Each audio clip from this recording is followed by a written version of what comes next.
आज की इस वीडियो में हम स्टेट को डिफाइन करेंगे। हम सबसे पहले स्टेट की डेफिनेशन देखेंगे। देन हम स्टेट के 4 एलिमेंट्स डिस्कस करेंगे, जिनमें हम सबसे पहले पॉपुलेशन डिस्कस करेंगे, देन टेरिटरी डिस्कस करेंगे एंड देन गवर्नमेंट, और लास्ट में हम सॉवरेनिटी के कंसेप्ट को डिस्कस करेंगे। तो वीडियो एंड तक ज़रूर देखिएगा। अब देखिए, स्टेट के कंसेप्ट से रिलेटेड इसी चैनल के ऊपर मैंने एक वीडियो और भी अपलोड की है स्टेट के कंसेप्ट से रिलेटेड। बट इस वीडियो में हम स्टेट के कंसेप्ट को इजी वे में अंडरस्टैंड करने की कोशिश करेंगे। अब हम सबसे पहले स्टेट को डिफाइन करेंगे। देखिए, स्टेट के डेफिनेशन के according a state is a political organisation that exercises sovereign authority और a permanent population within a defined territory through an organised government. यानी स्टेट के इस डेफिनेशन से हम ये अंडरस्टैंड कर सकते हैं कि स्टेट के पास सॉवरन अथॉरिटी होनी चाहिए, स्टेट के पास परमानेंट पॉपुलेशन होना चाहिए, स्टेट के पास एक परमानेंट या डेफिनेट टेरिटरी होनी चाहिए एंड देन लास्टली स्टेट के पास एक गवर्नमेंट होना चाहिए जो उसके अफेयर्स को रन करे। यानी इस डेफिनेशन को अगर मैं रिपीट करूं, a state is a political organisation that exercises sovereign authority or a permanent population within a defined territory through an organized government। यानी स्टेट की इस डेफिनेशन में हमें 4 एलिमेंट्स नजर आ रहे हैं, जिनमें है सॉवरेनिटी, फिर है पॉपुलेशन, देन है टेरिटरी, लास्टली गवर्नमेंट। तो हम वन बाय वन इनको डिस्कस करते हैं। अब स्टेट के एलिमेंट्स को डिस्कस करने से पहले हम ये देखते हैं कि स्टेट को डिफरेंट जो राइटर्स हैं और जो डिफरेंट जो फिलोसोफर्स हैं, उन्होंने डिफरेंट वे में डिफाइन किया है स्टेट को। यानी स्टेट का कोई फिक्स डेफिनेशन नहीं है। यानी स्टेट को डिफरेंट पर्सपेक्टिव में डिफाइन किया जा सकता है। हम यहाँ पर 3 राइटर और फिलोसोफर्स के डेफिनेशन देखेंगे स्टेट से रिलेटेड। अब सबसे पहले एक पॉलिटिकल साइंटिस्ट देखते हैं जिसका नाम है गार्नर। वो हमें स्टेट की इंपॉर्टेंस कुछ इन वर्ड्स में बताते हैं कि political science begins and ends with state. यानी स्टेट इतना इंपॉर्टेंट इंस्टीट्यूशन है पॉलिटिकल साइंस में कि पॉलिटिकल साइंस स्टार्ट भी स्टेट से होती है और एंड भी स्टेट पे जाके होती है। यानी state most important political institution है पॉलिटिकल साइंस में। अगर आपने पॉलिटिकल साइंस को समझना है तो आपने स्टेट के कंसेप्ट को समझना होगा। अब इसी के साथ नेक्स्ट है वुडरो विल्सन, जो कि अमेरिकन प्रेसिडेंट थे। वो डिफाइन करते हैं कि state is a people organize for law within a definite territory. इसी तरह लास्ट है अकॉर्डिंग टू सिडविक, जो कि एक इंग्लिश फिलोसोफर और इकोनॉमिस्ट है। वो कहते हैं कि स्टेट इज अ कम्बिनेशन और association of person in form of government and govern and united together into a politically organized people of a definite territory. अब ये डेफिनेशन याद करना मस्ट नहीं है, बट आपके ऊपर डिपेंड करता है। अगर आप याद करना चाहते हैं तो आपकी मर्जी। बट मेन जो डेफिनेशन है, जो मेन और इम्पोर्टेंट जो डेफिनेशन है अपने जो याद रखनी है, वो ये डेफिनेशन है जो हम लोगों ने डिस्कस की, जिसमें हम लोगों ने कहा कि a state is a political organisation that exercises sovereign authority और a permanent population within a defined territory through an organised government.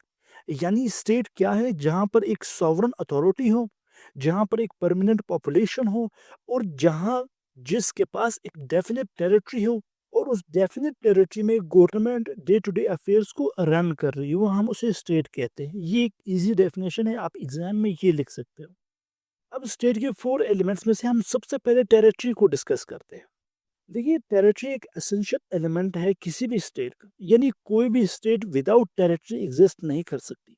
अगर आप ये कहें कि किसी स्टेट के पास टेरिटरी नहीं है, तो पॉलिटिकल साइंस के वर्ड में हम उसे स्टेट ही नहीं कह सकते जिसके पास टेरिटरी नहीं है। अब टेरिटरी है क्या? यानी हम टेरिटरी कहते किसे? टेरिटरी को हम यूं डिफाइन कर सकते हैं कि टेरिटरी फिक्स ज्योग्राफिकल एरिया है जहां पर कोई भी स्टेट अपनी सॉवरन अथॉरिटी एक्सरसाइज करता है। यानी टेरिटरी क्या है? एक फिक्स ज्योग्राफिकल एरिया है जहां पर स्टेट अपनी सॉवरन अथॉरिटी को एक्सरसाइज करता है।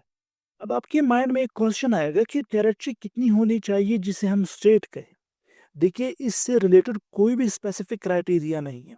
यानी टेरिटरी स्मॉल भी हो सकती है और टेरिटरी लार्ज भी हो सकती है। बट अगर स्मॉल टेरिटरी है फिर भी हम उसे स्टेट कहेंगे, अगर लार्ज टेरिटरी है फिर भी हम उसे स्टेट कहेंगे। यानी ऐसा नहीं है कि जो जिसके पास स्मॉल टेरिटरी है हम उसे स्टेट नहीं कह सकते, या जिसके पास लार्ज टेरिटरी है सिर्फ हम उसी को स्टेट कहेंगे। ऐसा कोई भी क्राइटेरिया पॉलिटिकल साइंस में नहीं है। यानी टेरिटरी में कोई, इसकी जो साइज है उसमें कोई फिक्स लिमिट नहीं है या कोई फिक्स क्राइटेरिया नहीं है। सिर्फ जो भी स्टेट है उसके पास अगर टेरिटरी है और उस टेरिटरी पे वो अपनी सॉवरन पावर को एक्सरसाइज कर रहा है, तो वो उस स्टेट की टेरिटरी है, वो ज्योग्राफिकल एरिया उस स्टेट का है। अब इस स्टेट के टेरिटरी के थ्री मेन डायमेंशंस है, यानी इस स्टेट के टेरिटरी के थ्री मेन डायमेंशंस। एक है टेरिटोरियल लैंड, सेकंड है मैरीटाइम टेरिटरी और लास्ट है एयर स्पेस। अब वन बाय वन इनको डिस्कस करते हैं। अब सबसे पहले है टेरिटोरियल लैंड। देखिए किसी भी स्टेट के पास कितना लैंड एरिया है जिसकी एक स्पेसिफिक बाउंड्रीज होती है, उसको हम क्या कहते हैं, टेरिटोरियल लैंड। अब इस टेरिटोरियल लैंड में या इस लैंड एरिया के फिजिकल फीचर्स होते हैं, जैसे माउंटेन्स होते हैं, डेजर्ट्स होते हैं यहाँ पर। ये सब उस स्टेट के टेरिटरी के अंडर आते हैं। यानी इस इन माउंटेन्स पर, इन डेजर्ट्स पर या इन फिजिकल फीचर्स पर या इवन इस टेरिटरी के अंडर अगर कुछ रिसोर्सेज भी है, यानी वो गैस है, वो मिनरल्स है, वो पेट्रोल है, ऑयल है, कुछ भी है, उन सब पे स्टेट का कंट्रोल होगा, उसी स्टेट का कंट्रोल होगा जिस स्टेट के टेरिटोरियल लैंड में ये रिसोर्सेज आएंगे। तो स्टेट की टेरिटरी में पहला डायमेंशन क्या है, टेरिटोरियल लैंड। अब कुछ ऐसे स्टेट्स होते हैं जिनके पास सिर्फ टेरिटोरियल लैंड होता है, यानी यानी उनकी जो बाउंड्रीज है, उनकी टेरिटरी की जो बाउंड्रीज है वो किसी ओशन या किसी सी के साथ कनेक्टेड नहीं होती। अब नेक्स्ट है मैरीटाइम टेरिटरी। देखिए कुछ ऐसे स्टेट्स हैं जिनकी जो बाउंड्रीज है वो ओशन या किसी सी के साथ कनेक्टेड होती है, या कुछ स्टेट्स में रिवर्स होते हैं, कुछ स्टेट्स में लेक्स होते हैं, कुछ स्टेट्स में कैनाल्स होते हैं। इन सब पर सिर्फ उसी स्टेट का कंट्रोल है। यानी मैरीटाइम टेरिटरी मींस कि अगर किसी स्टेट की बाउंड्री किसी ओशन या सी के साथ कनेक्टेड है, तो उन वाटर्स पर जो उस बाउंड्री के साथ कनेक्टेड है या उस ओशन के उस एरिया पर या सी के उस एरिया पर जो उस स्टेट के साथ कनेक्टेड है, उस पर कंट्रोल किसका होगा, उसी स्टेट का होगा जिसके साथ ये कनेक्टेड होंगे। यानी स्टेट की, यानी अगर आप ज्योग्राफी को देख ले, कुछ ऐसे स्टेट्स हैं जिनके पास सिर्फ टेरिटोरियल लैंड है, यानी उन स्टेट्स की जो बाउंड्रीज है वो किसी ओशन या किसी सी के साथ कनेक्टेड नहीं है। बट कुछ ऐसे स्टेट्स हैं जिनके पास टेरिटोरियल लैंड भी है और इसी के साथ मैरीटाइम टेरिटरी भी है। आप यूएस को देख ले, आप कनाडा को देख ले, आप यूरोपियन बहुत से ऐसे स्टेट्स हैं जिनके पास अपनी लैंड टेरिटरी भी है और मैरीटाइम टेरिटरी भी है। यानी वो वाटर्स को या ओशंस को भी कंट्रोल करते हैं, अपने सराउंडिंग के ओशंस को, और अपनी टेरिटरी को भी कंट्रोल करते हैं, अपने लैंड को भी कंट्रोल करते हैं।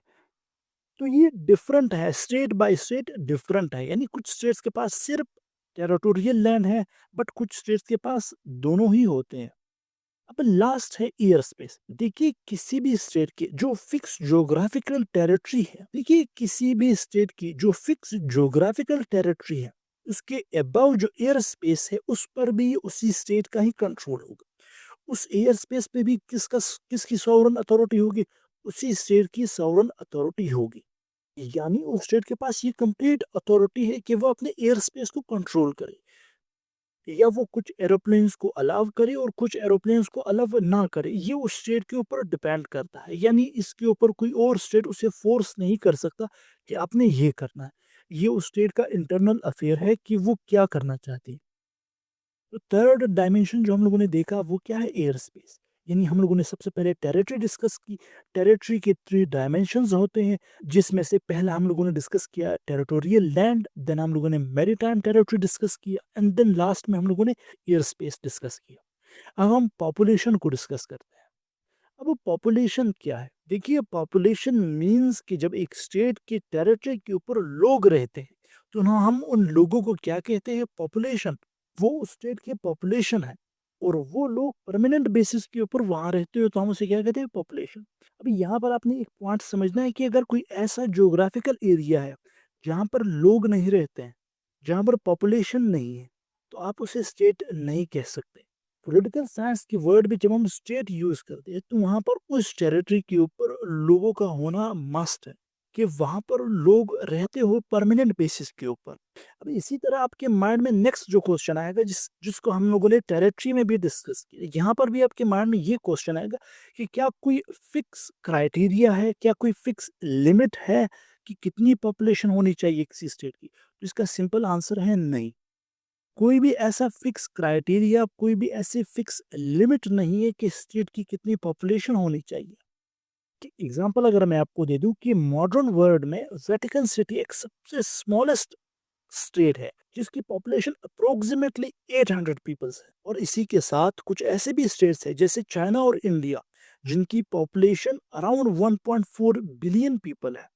तो यहाँ पर कोई फिक्स क्राइटेरिया नहीं है कि कितनी पॉपुलेशन होनी चाहिए। अगर पॉपुलेशन किसी भी टेरिटरी के ऊपर एग्जिस्ट कर रही है, चाहे वो स्मॉल है या लार्ज है, हम उसे स्टेट ही कंसीडर करेंगे। अब नेक्स्ट है कंपोजिशन ऑफ पॉपुलेशन। देखो, पॉपुलेशन को हम मेन टू कैटेगरीज में डिवाइड करते हैं, वैसे इसकी बहुत से ज्यादा कैटेगरीज हो सकती है।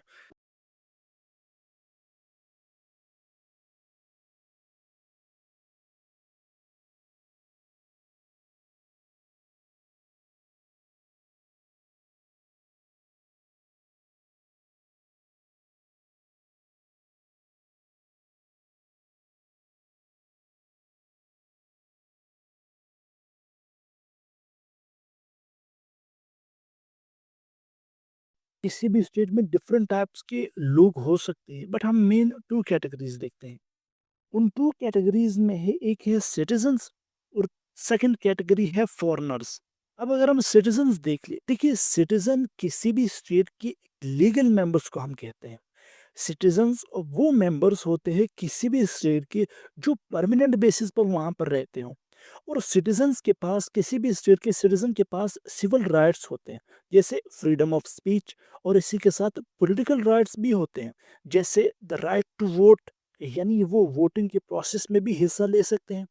और इसी तरह टू होल्ड पब्लिक ऑफिस, यानी ये राइट भी किसके पास है? सिटीजन्स के पास है, किसी भी स्टेट के। तो सिटीजन्स कौन है? सिटीजन किसी भी स्टेट के लीगल मेंबर्स होते हैं जो स्टेट में परमानेंट बेसिस पर रहते हो। अब नेक्स्ट है फॉरेनर्स, जिन्हें हम एलियंस भी कहते हैं। एलियंस मीन्स या फॉरेनर मीन्स जो स्टेट के सिटीजन्स नहीं हो। यानी फॉरेनर्स को हम कैसे डिफाइन करते हैं? फॉरेनर्स वो इंडिविजुअल है जो किसी दूसरे स्टेट के सिटीजन्स होते हैं।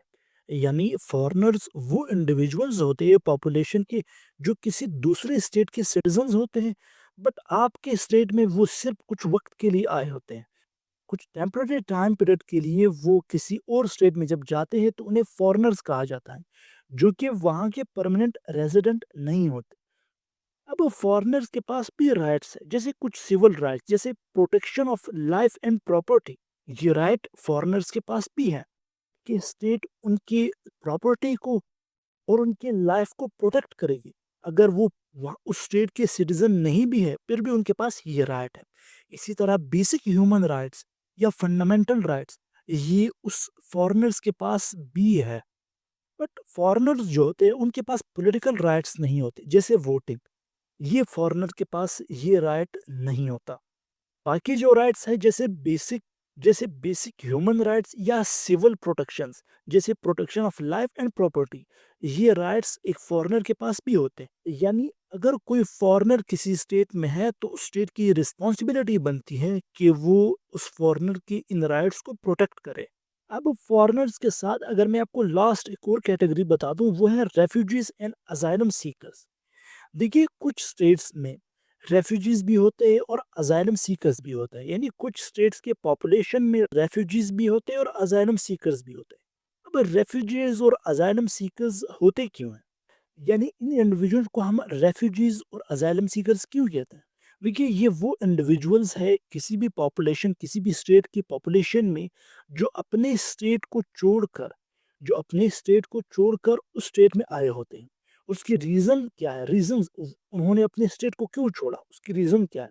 उसकी रीज़न हो सकती है कि उनके अपने स्टेट में वॉर हो, वायलेंस हो, या कोई और ऐसा सिविल डिसऑर्डर हो जिसकी वजह से उन लोगों ने अपने स्टेट को छोड़कर, अपनी कंट्री को छोड़कर किसी और स्टेट में जाते हैं।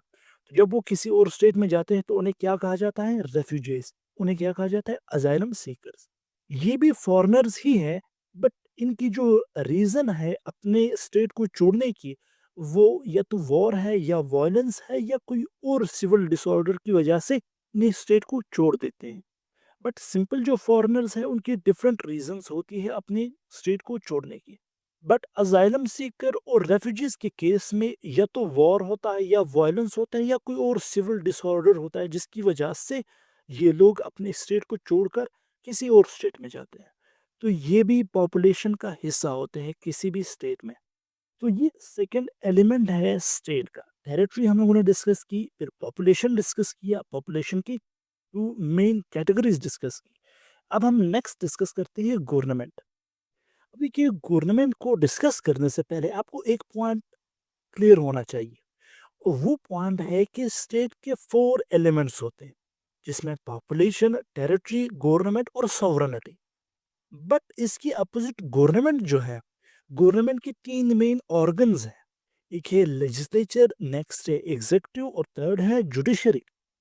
यानी इन दोनों को आपने मिक्सअप नहीं करना कि स्टेट के 4 एलिमेंट्स होते हैं, गवर्नमेंट के 3 मेन ऑर्गन्स होते हैं, लेजिस्लेचर, एग्जीक्यूटिव एंड जुडिशरी। अब इसके मैं फंक्शंस भी आपको बताऊंगा, बट हम सबसे पहले गवर्नमेंट को डिफाइन करते हैं। देखिए, government third most important element है स्टेट का। और गवर्नमेंट स्टेट की एडमिनिस्ट्रेशन को रन करती है, यानी स्टेट में जो लॉज बनाती है वो कौन बनाती है? गवर्नमेंट बनाती है। स्टेट में उन लॉज को इन्फोर्स कौन करवाता है? गवर्नमेंट करवाता है। स्टेट में लॉ एंड ऑर्डर को मेंटेन कौन रखता है? गवर्नमेंट रखता है। तो गवर्नमेंट मेनली स्टेट की एडमिनिस्ट्रेशन को रन करता है, स्टेट में लॉज बनाता है, स्टेट में लॉज, उन्हीं लॉज को इन्फोर्स करता है और स्टेट में लॉ एंड ऑर्डर को मेंटेन रखता है। और इसी के साथ गवर्नमेंट इंटरनेशनल अफेयर्स को भी कंट्रोल करता है। यानी इसको अगर हम कुछ यूं डिफाइन करें कि government refers to the organized political authority through which the will of the state is expressed. यानी अगर गवर्नमेंट नहीं होगा तो स्टेट फंक्शन नहीं कर सकती। गवर्नमेंट ही स्टेट की एडमिनिस्ट्रेशन को रन करती। तो गवर्नमेंट वो पॉलिटिकल अथॉरिटी है जिसके through the will of the state is express. अब गवर्नमेंट के 3 मेन ऑर्गन्स हैं जिसे हम डिस्कस कर चुके हैं। गवर्नमेंट के 3 मेन ऑर्गन्स हैं। अब आपके माइंड में ये क्वेश्चन आ गया कि गवर्नमेंट की 3 मेन ऑर्गन्स है क्यों? तो इसका सिंपल आंसर ये है कि गवर्नमेंट के 3 मेन ऑर्गन इसलिए है ताकि पावर को मिसयूज ना किया जाए। गवर्नमेंट के, ताकि स्टेट की पावर को मिसयूज ना किया जाए, इस चीज के लिए गवर्नमेंट में 3 मेन ऑर्गन्स बनाए हैं। और हर ऑर्गन के एक स्पेसिफिक फंक्शंस और पावर्स है। हर ऑर्गन के एक स्पेसिफिक फंक्शंस और अथॉरिटी है। जैसे अगर हम देख लें लेजिस्लेटिव ब्रांच, ये जो ऑर्गन है ये लॉ मेकिंग करता है। एग्जीक्यूटिव ब्रांच, ये जो ऑर्गन है ये लॉज को इन्फोर्स करता है। यानी लेजिस्लेटिव ब्रांच लॉज बनाता है, एग्जीक्यूटिव ब्रांच उन लॉज को इन्फोर्स करता है। जुडिशियल ब्रांच, जुडिशियल ब्रांच वो ब्रांच है किसी भी, या वो ऑर्गन है किसी भी गवर्नमेंट का जो कॉन्स्टिट्यूशन को प्रोटेक्ट करता है, जो फंडामेंटल राइट्स को प्रोटेक्ट करता है और जो देखता है कि क्या जो लॉज लेजिस्लेटिव ब्रांच ने बनाए हैं क्या वो अकॉर्डिंग टू द कॉन्स्टिट्यूशन है या नहीं। ये जुडिशियल ब्रांच का, ये जुडिशियल ऑर्गन का फंक्शन है कि वो कॉन्स्टिट्यूशन को प्रोटेक्ट करता है। और इन तीनों की जो पावर्स को हमने डिवाइड किया हुआ है, उनके जो फंक्शंस और पावर्स को जो डिवाइड किया हुआ है, इसे हम पॉलिटिकल साइंस में कहते हैं सेपरेशन ऑफ पावर। अब सेपरेशन ऑफ पावर एक सेपरेट कंसेप्ट है, बट आप लोगों ने यहाँ पर सिर्फ ये याद रखना है कि मिस यूज ऑफ पावर को प्रिवेंट करने के लिए गवर्नमेंट के 3 मेन ऑर्गन्स है, जिन तीनों ऑर्गन्स के डिफरेंट फंक्शंस और पावर है। और इसको हम क्या कहते हैं? Separation of power. वो 3 मेन ऑर्गन्स क्या है? Legislative branch, executive branch and judicial branch. इसी के साथ, यानी यहाँ पर तो हम लोगों ने 3 मेन ऑर्गन्स डिस्कस किए। अब इसी के साथ देखिए forms of government. Different states में डिफरेंट फॉर्म्स ऑफ गवर्नमेंट होते हैं। अब डेमोक्रेसीज में जितने भी डेमोक्रेटिक स्टेट्स है उनमें 2 मेन फॉर्म ऑफ गवर्नमेंट्स है। एक है पार्लियामेंट्री फॉर्म, सेकंड है presidential form. Parliamentary form means कि जिसकी की एग्जीक्यूटिव अथॉरिटी जब प्राइम मिनिस्टर के पास होती है उसे हम क्या कहते हैं? Parliamentary form of government. Presidential form of government means जब एग्जीक्यूटिव अथॉरिटी प्रेसिडेंट के पास होती है तो हम इसे क्या कहते हैं? Presidential form. ये मैंने सिंपल वर्ड्स में आपको बताया। ये सेपरेटली डिफरेंट कंसेप्ट्स है, parliamentary form, presidential form. But simple words में आपने सिर्फ ये याद रखना है कि पार्लियामेंट्री फॉर्म ऑफ गवर्नमेंट में मेन पावर किसके पास है? प्राइम मिनिस्टर के पास है। प्रेसिडेंशियल फॉर्म ऑफ गवर्नमेंट में मेन पावर किसके पास होती है? प्रेसिडेंट के पास होती है। तो डिफरेंट स्टेट्स में different form of government exist करती है। कुछ स्टेट्स में इवन मोनार्कीज भी है, कुछ स्टेट्स में डिक्टेटरशिप भी है। बट हम लोगों ने ये डेमोक्रेसी के फॉर्म में किए, कुछ में पार्लियामेंट्री फॉर्म है और कुछ में प्रेसिडेंशियल फॉर्म है। अब इसी के साथ लास्ट हम डिस्कस करेंगे कि गवर्नमेंट के मेन फंक्शंस क्या है। किसी भी स्टेट में गवर्नमेंट के मेन फंक्शंस क्या है? तो उनके मेन तो गवर्नमेंट के जो मेन फंक्शंस है उनमें है लॉ मेकिंग, यानी गवर्नमेंट लॉज बनाती है। सेकंड इंपॉर्टेंट जो फंक्शन है गवर्नमेंट का वो है कि उन लॉज को इन्फोर्स करता है, यानी गवर्नमेंट ही उन लॉज को इन्फोर्स करता है। इसके साथ गवर्नमेंट इंडिविजुअल के राइट्स को प्रोटेक्ट करता है। इसी के साथ गवर्नमेंट किसी भी स्टेट की इकोनॉमी को कंट्रोल करता है और उसको मैनेज करता है। इसी के साथ गवर्नमेंट का ये भी फंक्शन है कि वो स्टेट के एडमिनिस्ट्रेशन को रन करे, यानी डे टू डे अफेयर्स को रन करता है। नेक्स्ट, गवर्नमेंट स्टेट की टेरिटरी को प्रोटेक्ट करता है किसी भी फॉरेन अटैक से। नेक्स्ट और मोस्ट इम्पॉर्टेंट जो एलिमेंट है स्टेट का वो है सॉवरेनिटी। ये सॉवरेनिटी स्टेट का एक मोस्ट इम्पॉर्टेंट एलिमेंट है। अब सॉवरेनिटी है क्या, ये वर्ड सॉवरेनिटी है क्या, इस पे मैंने एक सेपरेट वीडियो भी बनाई है, बट यहाँ पर सिर्फ हम बेसिक अंडरस्टैंडिंग के लिए समझेंगे कि सॉवरेनिटी है क्या।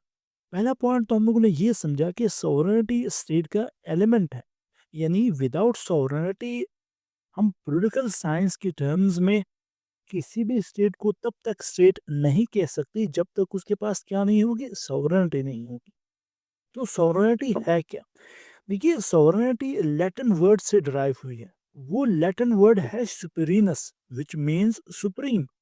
यानी सॉवरेनिटी लैटिन वर्ड से डिराइव हुई है सुपरीनस से, जिसका मतलब है सुप्रीम। तो सॉवरेनिटी को हम डिफाइन कैसे करेंगे कि sovereignty of the state is the supreme power of the state. किसी भी स्टेट की सॉवरेनिटी क्या है? किसी भी स्टेट की सॉवरेनिटी उसकी सुप्रीम पावर है। यानी हर स्टेट के पास सुप्रीम पावर है। यानी हर स्टेट के पास सुप्रीम पावर है, इंटरनली भी एक्सटर्नली भी। तो सॉवरेनिटी को अगर हम सिंप्लीफाई कर ले, सॉवरेनिटी स्टेट का एक एलिमेंट है। सॉवरेनिटी लैटिन वर्ड से डिराइव हुई है, जिसकी मीनिंग है सुप्रीम। और सॉवरेनिटी को हम डिफाइन करते हैं the supreme power of the state. Sovereignty क्या है? स्टेट की सुप्रीम पावर है।